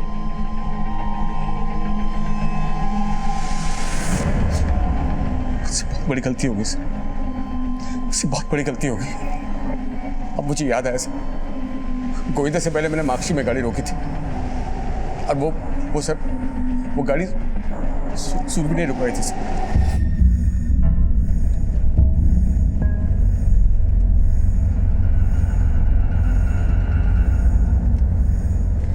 अभिनव, गाड़ी रोको, मैं आती हूँ। मैं थोड़ा नींद में था सर, मैंने सिर्फ गाड़ी के दरवाजे बंद होने की आवाज़ सुनी, मुझे लगा कि गाड़ी में बैठ गई सुनी। गौतम सर, ये माक्ची से गोविंदा 26-27 किलोमीटर हुआ ना? सर 30 किलोमीटर से कम नहीं है। 30 किलोमीटर? और ये बोल रहा है कि 30 किलोमीटर तक इसे रियलाइज नहीं हुआ इसकी बीवी गाड़ी में है या नहीं। क्या करे इसका? सर कहो तो इसकी धुनाई कर दूं, सब कुछ सच बोलने लगा। आप लोग मेरी बात का यकीन क्यों नहीं करते सर? ट्रस्ट मी सर, मैं झूठ नहीं बोल रहा, मुझे मेरी बीवी की फिक्र है सर। सुबह के 4 से 5 बजे होंगे जब मैं माक्सी में गाड़ी रोकी थी सर, इतने सुनसान अकेले वो सर, मुझे मेरी बीवी की फिक्र है सर। प्लीज उसका पता लगाइए sir, I need your help sir. मैं झूठ नहीं बोल रहा सर, मैं झूठ नहीं बोल रहा। बेटा तुम लोग जब कार से आ रहे थे मम्मी थी? हाँ। बेटा जब मम्मी गाड़ी में थी तो कहाँ चली गई? मुझे पता नहीं, मैं तो सो रही थी। फिर मैं उठी, फिर मुझे भूख लगी। फिर तुम्हारे पापा तुम्हारे लिए बिस्किट चॉकलेट लाए और पूछा मम्मी कहाँ है? लेकिन मम्मी तो नहीं थी ना, कहाँ गई? रिद्धि बेटा, मैंने बीच में एक बार गाड़ी भी रोकी थी। बस हमने पूछ लिया जो पूछना था। सर इसका मतलब यह है कि अभिनव ने अपनी बीवी के साथ जो कुछ भी किया वो तब किया जब इसकी बेटी सो रही थी। सर इसकी बातों पे भरोसा नहीं किया जा सकता। सर ऐसा कैसे हो सकता है कि 30 किलोमीटर तक इसे पता ही नहीं चला कि उसकी बीवी उसकी कार में है या भी नहीं? सर एकदम सफेद झूठ बोल रहा है। गौतम अगर झूठ बोल भी रहा है तब भी उसको एक मौका देना चाहिए।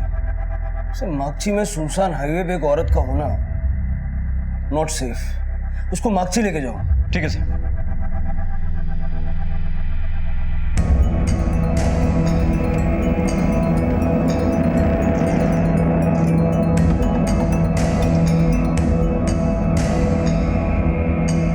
कुछ याद आया? सब लगता तो यही है, लेकिन मैं श्योरली नहीं बोल सकता सर।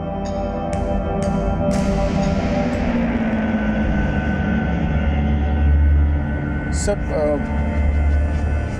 वो शायद वो आगे मैंने गाड़ी रोकी थी सर एक बार। पक्का? हाँ। रोको यहाँ पे।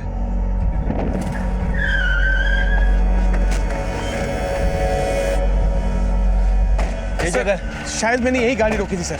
आसपास देखो, इसकी बीवी को किसी ने देखा है क्या? Okay sir.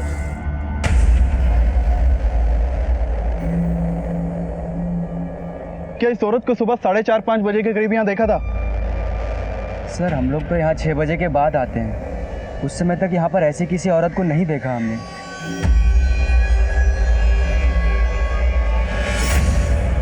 अब मैं कोई कहानी सुनना नहीं चाहता। क्या किया अपनी बीवी के साथ? मैं कोई कहानी नहीं बना रहा सर। चल मान लिया कि तू कोई कहानी नहीं बना रहा, तेरी बीवी तो पढ़ी लिखी है। अगर उसका फोन तेरी गाड़ी में छूट गया तो कोई पीसीओ ढूंढ के तो तुझे कांटेक्ट कर सकती है ना। यही बात मैं आपको समझाने की कोशिश कर रहा हूँ सर। अगर उसने मुझे फोन नहीं किया इसका मतलब वो कोई मुसीबत में है सर। मुसीबत में छोड़ा किसने? तूने ना। क्या पता तेरा क्या इरादा था सर। लेकिन आप ये मैं यहाँ पर आया बीवी की मिसिंग रिपोर्ट लिखाने, आप मुझे यहाँ पर इसके परिवार का पूरा डिटेल्स लो इससे और फिर इसको तोड़ के पूछो कि बीवी के साथ क्या किया। सर ये आप गलत कर रहे हैं सर। सर ऐसा मैंने कुछ नहीं किया सर। गौतम सर अभिनव की कॉल रिकॉर्ड्स निकालो, पता करो उसका अपनी बीवी के साथ रिश्ता कैसा था। उसने कहा कि वो भुवनेश्वर एक बिजनेस मीटिंग के लिए और सुरभि की बुआ से मिलने के लिए जा रहा था। पता कर उसका भुवनेश्वर जाने का रीजन यही था या नहीं, और संबलपुर से लेके गोविंदा तक जितने भी सीसीटीवी हाईवे पे सबका फुटेज निकालो। ठीक है सर। हेलो, अभिनव के भाई भुवन बात कर रहे हो? हाँ, लेकिन आप कौन बोल रहे हैं? मैं गोविंदा पुलिस से पीएसआई गौतम बात कर रहा हूँ। जी, सुरभि मेरी बड़ी बहन का नाम है। क्या? दीदी गायब है?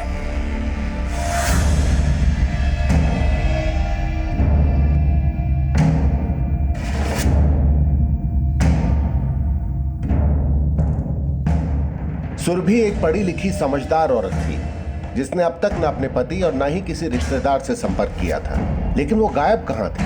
पुलिस उसको ढूंढने के लिए हर संभव प्रयास कर रही थी, लेकिन उसका मिलना नामुमकिन सा लग रहा था।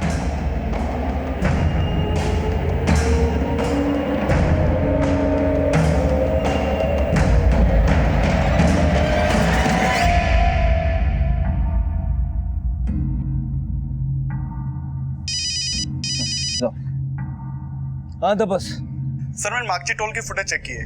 बोलगंज से वापस आते वक्त अभिनव की गाड़ी ने करीब 4 बजे मागची टोल क्रॉस किया था। उस वक्त गाड़ी में अभिनव, उसकी बीवी सुरभि और बेटी रिद्धि तीनों मौजूद थे। और सुरभि मागची से गोविंदा के बीच कहीं गायब हुई है। एक काम करो, मागची से लेके गोविंदा तक का स्ट्रेच अच्छे से चेक करो। आप सुरभि की बुआ जी हैं? हाँ जी।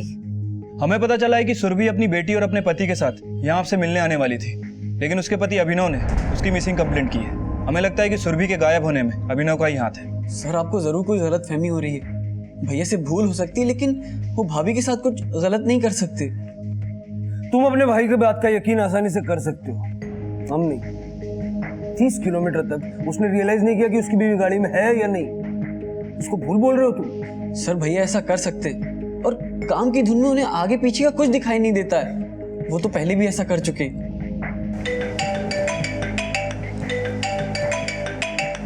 हेलो हेलो भुवन, तुम्हारे भैया मुझे यहाँ मार्केट में फिर से भूल के चले गए हैं, और यहाँ मुझे बहुत देर से कोई ऑटो भी नहीं मिल रहा है। तुम प्लीज आके मुझे पिकअप कर लोगे?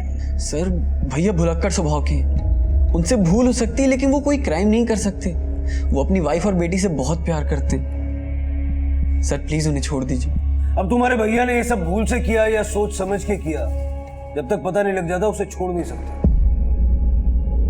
सर, लेकिन भैया के साथ तो रिद्धि भी थी। रिद्धि को हमने उसकी मौसी काव्या के यहाँ भेज दिया। Don't worry about. मैं भैया से एक बार मिल सकता हूँ क्या? भैया, आप ऐसी लापरवाही कैसे कर सकते हैं? आप भाभी को ऐसे बीच रास्ते में छोड़ा है। मुझसे बहुत बड़ी गलती हो गई भुवन। मैं अपने धुन में इतना खोया हुआ था कि मुझे कुछ पता ही नहीं चला। लेकिन जैसे लोग सोच रहे हैं ना, ऐसा कुछ नहीं है मेरे भाई। मैंने कुछ नहीं किया। तू समझ रहा ना मैं क्या कर रहा हूँ? मैं कुछ नहीं किया। जाहिर है कि अभिनव का भाई उसके फेवर में ही बोलेगा। सुरभि की बुआ का क्या कहना? सर, बुआ ने भी अभिनव के ऊपर शक नहीं जताया। हाँ, लेकिन उन्हें इस बात का पता नहीं था कि सुरभि और अभिनव उनसे मिलने भुवनेश्वर आने वाले। मतलब अभिनव ने झूठ बोला? हाँ सर, लेकिन सर अभिनव की भुवनेश्वर में बिजनेस मीटिंग कंफर्म थी। ये भी उसकी कोई ना कोई तो चाल है। सुरभि के साथ जो कुछ हुआ वो मागची और गोविंदा के बीच हुआ। हो सकता है कि उसको मार के उसकी बॉडी कहीं डंप कर दी हो। हर पॉसिबिलिटी चेक करो। ठीक है सर। सुरभि किस हाल में होगी यह भी रहस्य बना हुआ था, पर अभिनव कोई साजिश कर रहा था या उसने भूल से सुरभि को छोड़ा था, ये राज अब भी सुरभि की तलाश पर ही निर्भर करता था। लेकिन फिलहाल सुरभि से जुड़ी कोई भी सूचना नहीं मिल रही थी। इसी दौरान पुलिस को गोविंदा और नाकुची के बीच एक अज्ञात लाश मिली। सर, कुछ टाइम से अभिनव का बिजनेस अच्छा नहीं चल रहा था और तब से वो बहुत परेशान रहने लगा था, और इसी वजह से उन दोनों में झगड़े होने लगे थे। किस तरह के झगड़े? अब सर, किसी के घर के अंदर तो झांक के देखा नहीं जा सकता, लेकिन मुझे तो लगता है उन दोनों के झगड़े के पीछे अभिनव के भाई भुवन का हाथ है। बट भुवन कैसे हो सकता है? अब सर, ये तो आपको अभिनव ही बता सकता है। वैसे शादी के कुछ समय बाद ही अभिनव ने खुद से भुवन को अलग कर दिया था। और अब सुरभि गायब है। सर, अभिनव और सुरभि के बीच झगड़े उनकी बेटी के पैदा होने के बाद शुरू हुए। मुझे लगता है सर, झगड़े की वजह माँ और बेटी की बीमारी हो सकती है। सर, जब रिद्धि का जन्म होने वाला था तब हमें पता चला कि सुरभि भाभी को हीमोफीलिया, फिर रिद्धि को भी हीमोफीलिया हो गया, जिस कारण से उनके ब्लड प्लेटलेट्स अक्सर कम रहते हैं और सर ये बीमारी ऐसी कि अगर एक बार कोई चोट या खरोच लग जाए तो खून रुकना बंद नहीं होता। मतलब इलाज का खर्चा रेगुलर, और अभिनव का बिजनेस भी ठीक नहीं चल रहा था। काफी तंग आ गया होगा ना अभिनव? सर भैया परेशान तो बहुत रहते थे, लेकिन इस वजह से कभी भैया और भाभी के बीच में कोई लड़ाई नहीं हुई। लेकिन झगड़े होते थे। सर अगर किसी इंसान की कमाई कम और खर्चे ज्यादा हो तो उसका फोकस फैमिली से हट के काम पे ही हो जाता है, और जबकि रिद्धि और भाभी को अच्छी देखभाल की जरूरत थी। अभिनव, तुम मेरी दवाइयाँ ले आए? अभिनव, मैंने तुम्हें टेक्स्ट किया था, तुम मेरी और रिद्धि की दवाइयाँ लाए कि नहीं लाए? तुमको जो कुछ मंगाना है वो भुवन को बता दो, वो ले आएगा। ठीक है? सब कुछ भुवन करेगा तो फिर तुम क्या करोगे? काम, तभी तो तुम्हारी दवाई का खर्च पूरा होगा। अगर तुमने पहले से अपना ध्यान दिया होता तो तुम्हारी ये बीमारी रिद्धि को नहीं लगती। रिद्धि के जन्म से पहले ही हमें पता था कि मुझे ये बीमारी है, फिर भी बच्चा तुम्हें चाहिए था मुझे, लेकिन मुझे नहीं पता कि तुम्हारी वजह से उसको हीमोफीलिया हो जाएगा। नहीं पता था मुझे।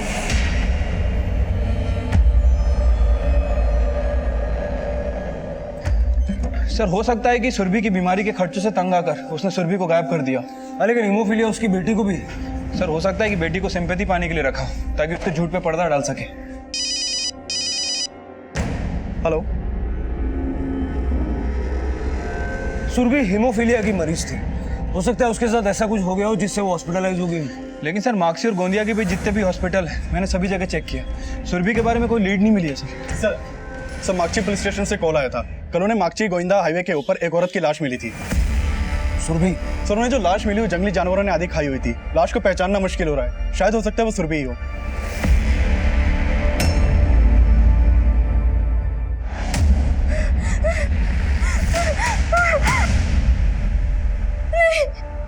नहीं, ये मेरी बहन नहीं हो सकती है।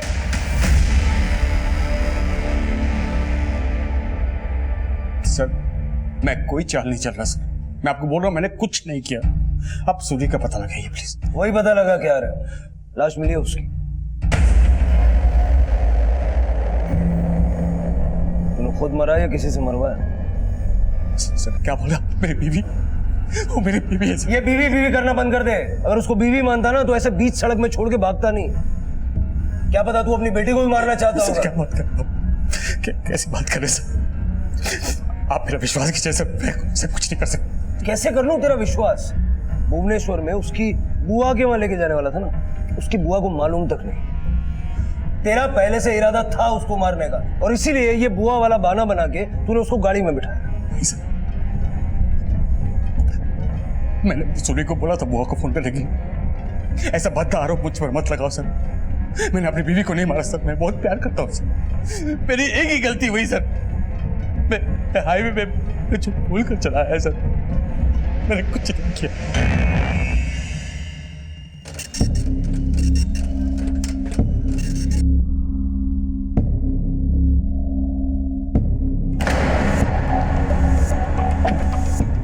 सर मैंने अभिनव के कॉल रिकॉर्ड चेक किए सर, उसके रिकॉर्ड में किसी भी सुपारी किलर का नंबर नहीं मिला है। लेकिन सर कॉल रिकॉर्ड के हिसाब से दिन में घंटों बात किया करते थे जीजा और साली।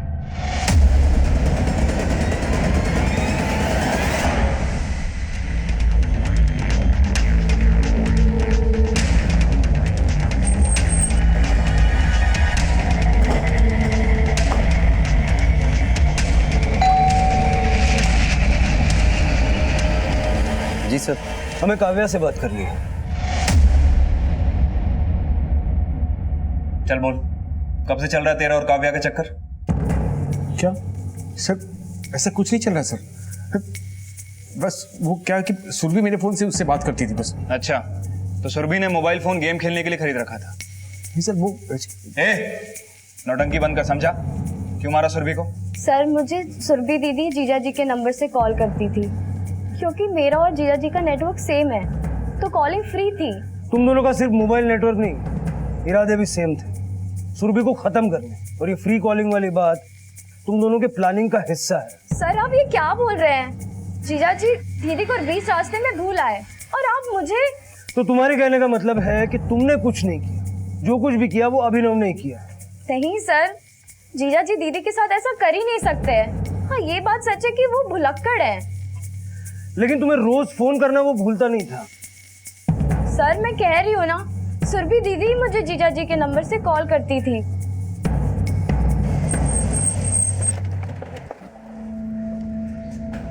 गौतम, लगता है अभिनव और काव्या सोच के बैठे कि अगर फंस गए तो क्या बोलना है। काव्या के कॉल रिकॉर्ड निकालो। हो सकता है कि अभिनव ने नहीं बल्कि काव्या ने उस कॉन्ट्रैक्ट किलर को हायर किया। ठीक है।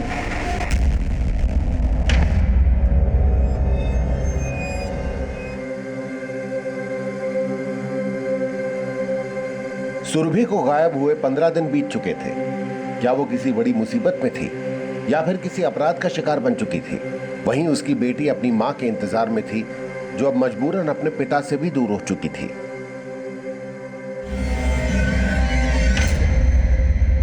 सर, काव्या का पति प्रतीक आया है, वो आपको कुछ बताना चाहता है। भेजो। Okay sir. सर, मैं मर्चेंट नेवी में जॉब करता हूँ। 6 महीने घर पर रहता हूँ और 6 महीने ड्यूटी पर। मुझे हमेशा से शक था कि मेरी बीवी काव्या का अफेयर किसी ना किसी के साथ जरूर होगा, लेकिन मुझे अंदाजा भी नहीं था कि उसका अफेयर उसी के जीजा अभिनव से होगा। तो जैसे आपको शक था, हो सकता है सुरभि को भी शक रहा हो। कभी सुरभि ने इस बारे में आपसे बात करने की कोशिश की? सर, मेरी काव्या की बहन से कोई बोलचाल नहीं थी। मुझे तो लगता था कि वो भी ऐसी ही होगी जैसी काव्या थी। क्या मतलब? मतलब सर, सुरभि भी कम नहीं थी। मुझे तो लगता था कि उसका भी अभिनव के भाई भुवन से कुछ ना कुछ चक्कर जरूर होगा, और इसलिए तो दोनों भाई अलग रहते थे।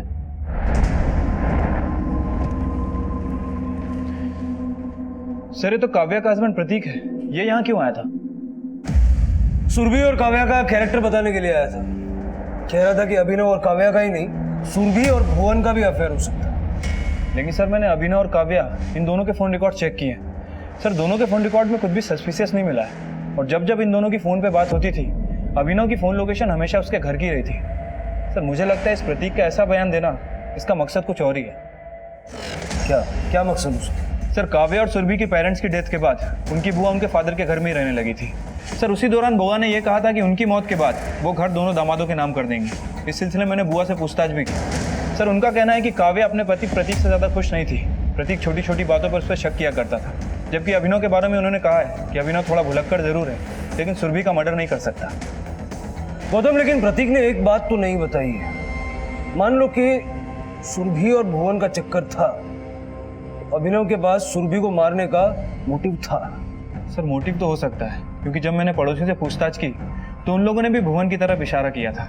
और सर, अभिनव और सुरभि की शादी के बाद ये भुवन उनसे अलग भी रहने लगा था। पता लगा ये भुवन अलग क्यों रहने लगा था, और भुवन और सुरभि के अफेयर की बात में सच्चाई कितनी? ठीक है सर।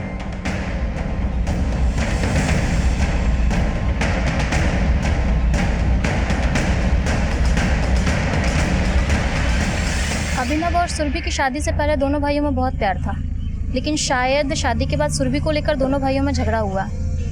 अभिनव तो काम में बिजी रहता था, लेकिन भुवन ने घर पे आना बंद नहीं किया था। भाई की गैर मौजूदगी में वो अक्सर आता जाता रहता था।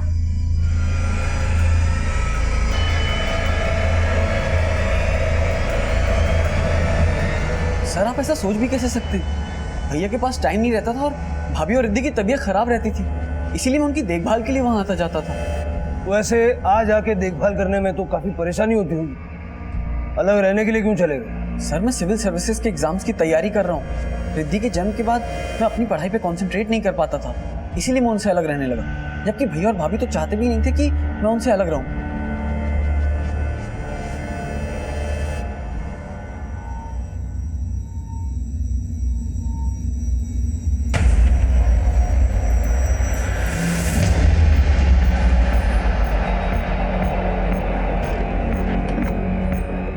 सर, मार्क्सी गोविंदा हाईवे के पास जिस औरत की बॉडी मिली थी वो सुरभि नहीं है। सुरभि की उम्र 30 साल है और वो हीमोफीलिया की पेशेंट है, जबकि जो बॉडी हमें मिली है उसकी उम्र 40 साल है और उसमें हीमोफीलिया के सिम्टम्स नहीं मिले।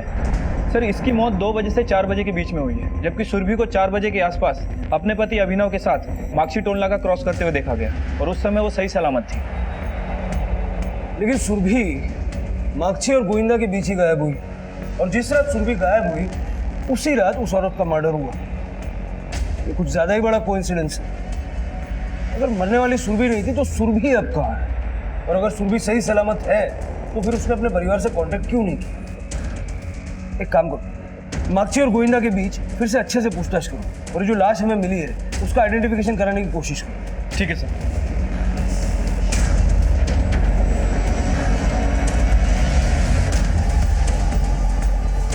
सुरभि अब कहां थी, ये रहस्य अब और भी गहरा होता जा रहा था और सुरभि के गायब होने से अब इस केस में ऐसे सवाल खड़े होने वाले थे जो पुलिस की थ्योरी में 180 डिग्री का घुमाव लाने वाले थे। हेलो सर, मैं बोलगंज पुलिस स्टेशन से सब इंस्पेक्टर जीवन बोल रहा हूँ। जी कहिए। सर, मुझे सुरभि के मिसिंग केस के बारे में पता चला तो सोचा आपसे बात करूं। कुछ साल पहले सुरभि ने अपने पति अभिनव के खिलाफ डोमेस्टिक वायलेंस का केस फाइल किया था। उसके बाद हमने उसके पति को अरेस्ट भी किया, बट उसने तुरंत केस वापस भी ले लिया। सुरभि जी, जब आपको केस वापस ही लेना था तो आपने अपने पति के खिलाफ केस फाइल ही क्यों किया? सर, मैं सिर्फ अभिनव को सबक सिखाना चाहती थी कि मैं कोई अबला नारी नहीं हूँ। आपको अंदाजा भी है आपके केस वापस लेने के बाद वो आप पर मानहानि का मुकदमा कर सकता है। सर, ना तो उसके पास इतना वक्त है और ना ही ये सब करने के लिए दिमाग। बस मैं चाहती हूँ कि वो मुझ पर फिर से हावी ना हो। गौतम, अगर अभिनव को नीचा दिखाने के लिए सुरभि झूठी पुलिस कंप्लेंट फाइल कर सकती है तो अभिनव से हमेशा के लिए छुटकारा पाने के लिए कोई बड़ा गेम भी खेल सकती है। सर, मैं कुछ समझा नहीं। काव्या के पति ने हमें बताया कि सुरभि और भुवन का चक्कर हो सकता है। पड़ोसियों से भी हमें ऐसी बातें सुनने को मिली। हो सकता है कि किसी औरत का मर्डर करवा के सुरभि उसे अपना मर्डर दिखाना चाहती हो। हाँ तो बस। तो जिस रात उस अज्ञात औरत का मर्डर हुआ था उसकी अगली सुबह वहीं पास के पुलिस स्टेशन में एक कमला नाम की औरत की मिसिंग रिपोर्ट फाइल की गई थी। सर, कमला प्रोस्टिट्यूट थी और कमला की मिसिंग रिपोर्ट उसकी 16 साल की बेटी और उसके पड़ोसियों ने करवाई थी। जो लाश हमें मिली है उसका डीएनए कमला की बेटी से मैच करवा के दे और इस कमला के बारे में सब कुछ पता करो। उसका कनेक्शन सुरभि मिसिंग केस से हो सकता है। Okay sir. गौतम, पूरे चांसेस हैं कि इस कमला नाम की प्रोस्टिट्यूट का मर्डर करवा के सुरभि उसे अपना मर्डर दिखाना चाहती है। अभिनव ने बताया था कि सुरभि उसकी बुआ को फोन करके बताने वाली थी कि वो लोग भुवनेश्वर आ रहे हैं, लेकिन सुरभि ने ऐसा किया नहीं। हो सकता है कि अभिनव के भुलक्कड़ स्वभाव का फायदा उठा के उसी ने मागची के पास गाड़ी रुकवाई। मैं आती हूँ।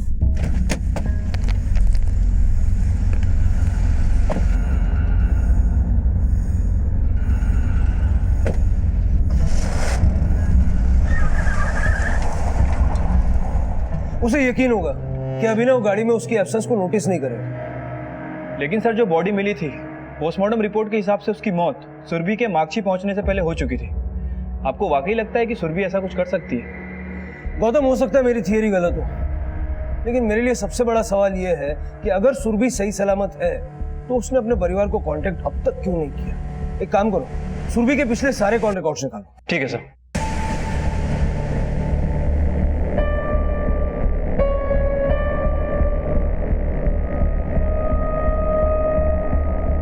सर, पहले आपने बोला कि मैंने सुरभि को मार दिया, अब आप ये बोल रहे हैं कि सुरभि ने किसी और औरत को मरवा के ये साबित करने की कोशिश करी कि वो जिंदा नहीं है।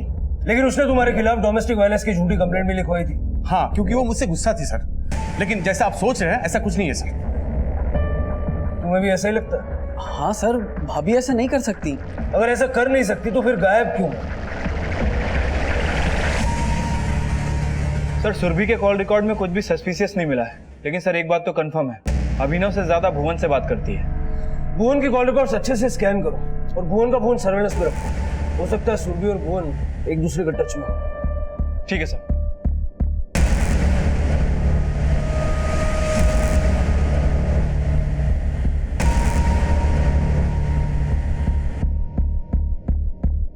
सुरभि का गायब होना सुरभि के चरित्र और भूमिका पर कई सवाल खड़े कर रहा था, पर हकीकत क्या वाकई ऐसी ही थी जैसा अनुमान लगाया जा रहा था?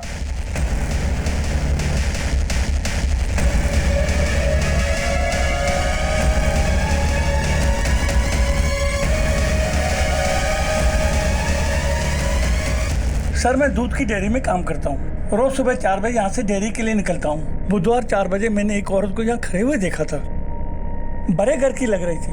क्या यही औरत थी वो? सुरभि की पहचान की उसने? सर, उस आदमी ने उसका चेहरा नहीं देखा था। वक्त क्या रहा होगा?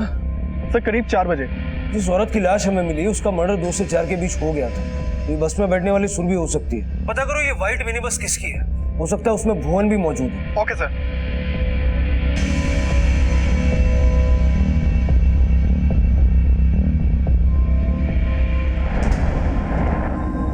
अभिनव, तुम मेरा फोन क्यों नहीं उठा रहे थे? मैंने तुम्हें 12 बार फोन किया।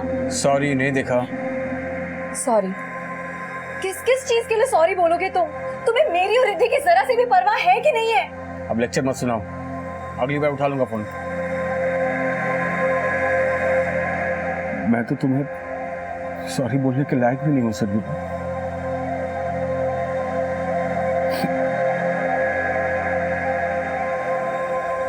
सर, मैंने भुवन के कॉल रिकॉर्ड्स और एलिबाई चेक किए। सर, उसके कॉल रिकॉर्ड में कुछ भी सस्पिशियस नहीं मिला। लेकिन जिस सुबह सुरभि और अभिनव शहर से निकल रहे थे, भुवन की लोकेशन अगली शाम तक बोलगंज में ही थी। यहाँ आसपास कोई बस स्टॉप है या कोई ऐसा इंसान जिसके पास सफेद मिनी बस हो? यहाँ ऐसा कोई नहीं, पर हाँ, वहाँ कंस्ट्रक्शन साइट में मजदूर लोग हैं, वो मिनी बस का इस्तेमाल करते हैं। सर, हमारे कंस्ट्रक्शन कंपनी में एक वाइट कलर का मिनी बस है। उस बस को हम अपने मजदूरों को लाने ले जाने के लिए इस्तेमाल करते हैं। 18 मार्च की रात को उस मिनी बस से कौन कौन मजदूर गया था? 18 मार्च? सर, 18 मार्च की रात को काफ़ी लेट नाइट तक काम चलता रहा और उस बस में भंडारी, गोलू, अजीत, सल्लू और बस का ड्राइवर करीम था। सर, अभी कहाँ हैं ये सब लोग? सर, उसके अगले दिन से कोई भी काम पे नहीं आया और अजीत बस लौटाने आया, उसके बाद से वो भी गायब। ये लोग रहते कहाँ हैं? सर, कुछ आइडिया नहीं है। गौतम, भंडारी, गोलू, सल्लू, अजीत, करीम और इन सब का लुकआउट नोटिस जारी करो। पता लगाओ ये लोग कहाँ छिपे हो सकते हैं। ठीक है सर।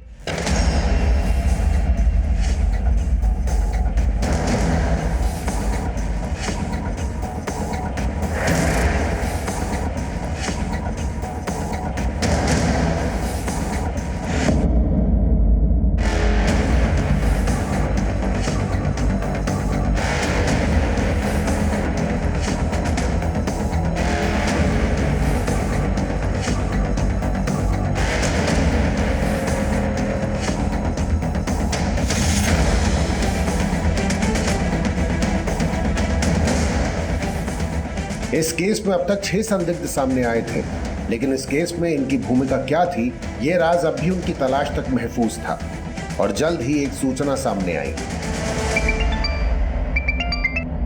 हाँ तपस, ठीक है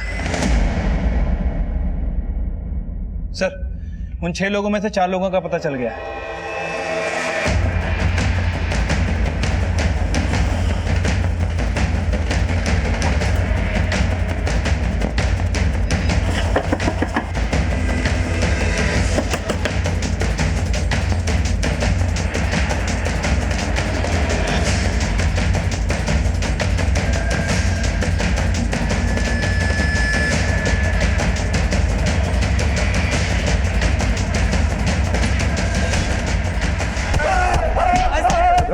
रुक जाओ।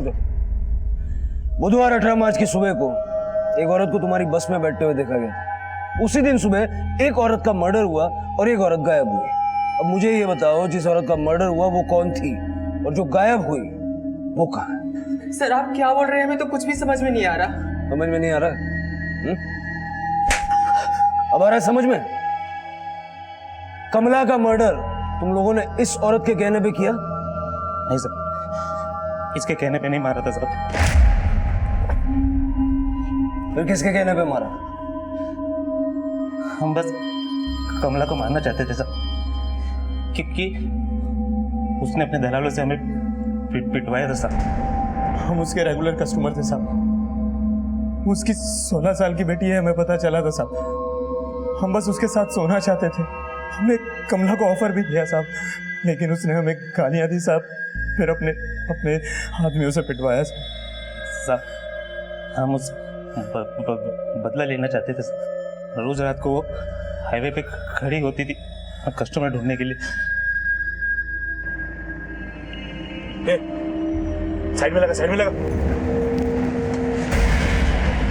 मतलब तुमने सुरभि के कहने पे कमला का मर्डर नहीं किया? जानते हो ना इसको? जानते हो? बोलो। हाँ साहब, उस दिन कमला को मारने के बाद ये हमें हाईवे पे ही दिखाई दी थी साहब। साइड में लगा। उस औरत ने बोला कि आप प्लीज मुझे थोड़ा आगे तक लिफ्ट दे देंगे? ठीक है, बैठिए।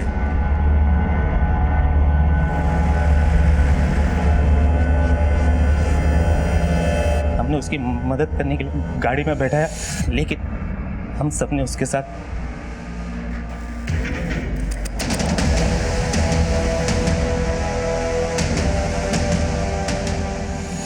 फिर क्या किया उसके साथ? मार दिया? हम तो उसे मारना चाहते थे साहब, लेकिन ये करीम और भंडारी के कहने पे उसे छोड़ दिया साहब। हमने उसे नहीं मारा साहब। करीम और भंडारी का? हमें नहीं पता सर। ये लोग तो बोल रहे हैं कि इन्होंने सुरभि का रेप किया और फिर छोड़ दिया। झूठ बोल रहे हैं। या तो उन्होंने उसे कहीं बेच दिया है, या किडनैप करके कहीं रखा है, या फिर मार के कहीं फेंक दिया। एक काम करो, किसी भी तरह इनसे उगलो, भंडारी और करीम का। कम बैक सुरभि, प्लीज आ जाओ। पापा, आपको पता है जब मैं आपका वेट करती थी और आप नहीं आते थे, तब मम्मा कहती थी कि गॉड से प्रे करो और बोलो कि पापा जल्दी वापस कर आ जाए। मैं गॉड से प्रे करती थी और आप आ जाते थे, इसलिए हम गॉड से प्रे करते हैं। देखना, मम्मी भी आ जाएगी। हाँ, मम्मी आ जाएगी, मम्मी आ जाएगी, आ जाएगी। सब बताता हूँ साहब, भंडारी का हमें नहीं पता साहब, लेकिन करीम का गांव बिलासपुर में है साहब।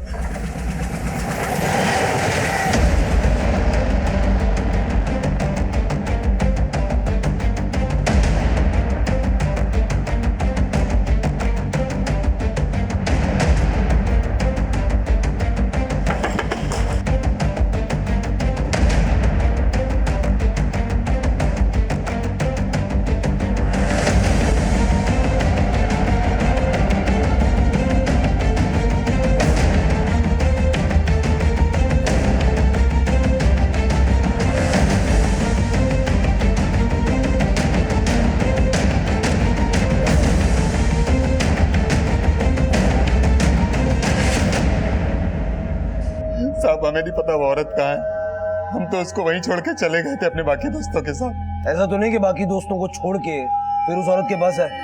नहीं साहब, हमने उसके बाद कुछ नहीं किया साहब, हमें नहीं पता वो औरत कहाँ है साहब। सर 6 के 6 को बहुत पीटा, लेकिन सभी का यही कहना है कि सुरभि का रेप किया और उसे जिंदा छोड़ दिया। गौतम, एक हीमोफीलिया की पेशेंट का गैंग रेप होता है, उसकी तो ब्लीडिंग से आधी जान निकल गई होगी, और वो मर गई है तो हमें उसकी लाश क्यों नहीं मिली? और अगर वो जिंदा है तो वो कहाँ है, किस हाल में? गैंग रेप की पीड़िता सुरभि एक बार फिर से ऐसा रहस्य बन गई थी जिसके सिरे भी गुम नजर आ रहे थे। क्या सुरभि फिर से किसी और के अपराध का शिकार हुई थी?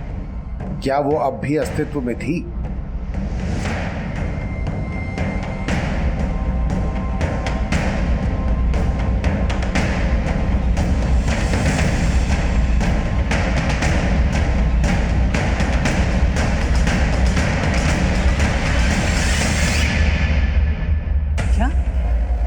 सुरभि भाभी के साथ गैंग रेप?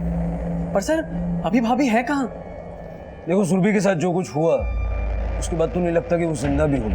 सर प्लीज ऐसा मत बोलिए, वरना भाभी के बिना भैया और रिद्धि एकदम टूट जाएंगे। हम उसे ढूंढने की पूरी कोशिश कर।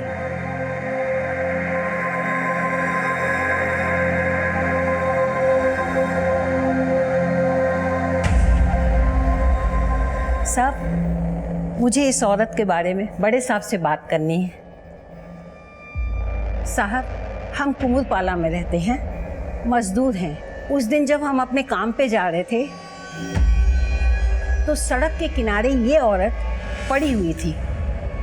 इसकी बहुत हालत खराब थी, इसके कपड़े फटे हुए थे और बहुत खून बह गया था।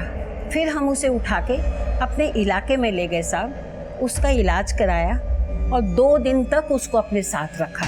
फिर साहब हम 2 दिन तक उससे पूछते रहे कि वो अपने घर के लोगों के बारे में बताए, कोई टेलीफोन नंबर दे जिससे हम उनको सूचना दे सकें, लेकिन साहब उसने तो कुछ भी नहीं बताया और वो तो जाने लगी। तो फिर हमने उसे थोड़े से पैसे देके वहाँ से भेज दिया, लेकिन आज मालूम पड़ा कि वो नहीं पहुँची। बहुत ताज्जुब हुआ साहब। मजदूरों की बस्ती कुमुरपाला से सुरभि ने कहीं ना कहीं की बस तो पकड़ी होगी, पर वो बोलगंज नहीं पहुंची, तो कहाँ गई?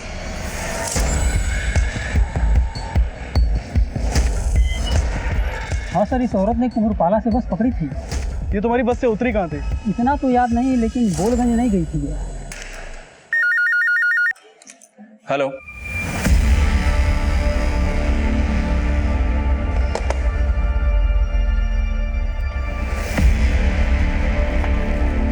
चालू है।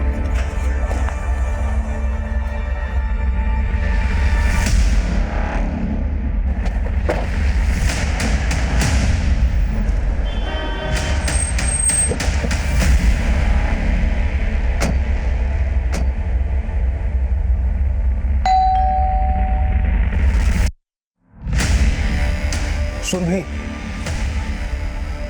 सर अभिनव उस रात सिर्फ मुझे रास्ते पर ही नहीं भूला, बल्कि उसने ये साबित कर दिया कि उसके जीवन में मेरी कोई अहमियत नहीं है।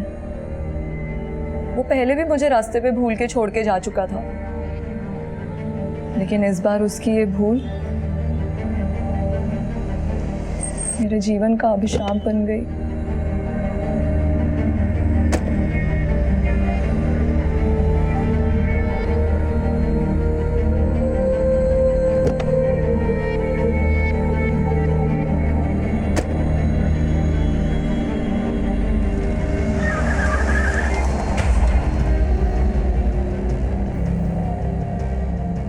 अभिनव की इस भूल की वजह से मुझे उन वैश्यों का शिकार बनना पड़ा।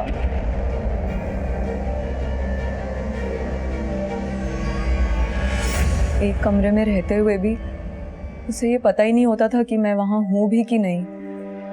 और उस रात भी मैं तो वहां मरी गई होती सर, अगर उन लोगों ने मेरी मदद ना की होती। तुम्हारे साथ इतना सब कुछ हो गया, तुमने अपने परिवार से कांटेक्ट नहीं किया? किस मुंह से कॉल करती उन्हें सर, और ये बताती कि मेरे साथ जो कुछ भी हुआ वो अभिनव की भूल थी, या फिर उस इंसान को फोन करती जिसके पास हमेशा एक ही जवाब होता है, गलती हो गई, सॉरी। जब भी नजदीकी रिश्तों में दूरियों की खाई जगह बनाने लगे तो एक बार ठहर कर ये जरूर सोचना चाहिए, क्या हम अपनों से दूर भाग रहे हैं या खुद से? क्योंकि कभी कभी हमें एहसास भी नहीं होता कि दुनियादारी के बड़े बड़े फायदों के लिए हम रिश्तों के उन छोटे छोटे जज्बातों को नजरअंदाज कर देते हैं, जिनके बिना दुनिया भले ही चल सकती है, लेकिन रिश्ते बिना जज्बातों के और जिंदगी बिना रिश्तों की कभी निभ नहीं सकती। मुझे एक मौका और दो। I need you. ये एहसास मुझे तुम्हारे दूर जाने के बाद है। I am sorry.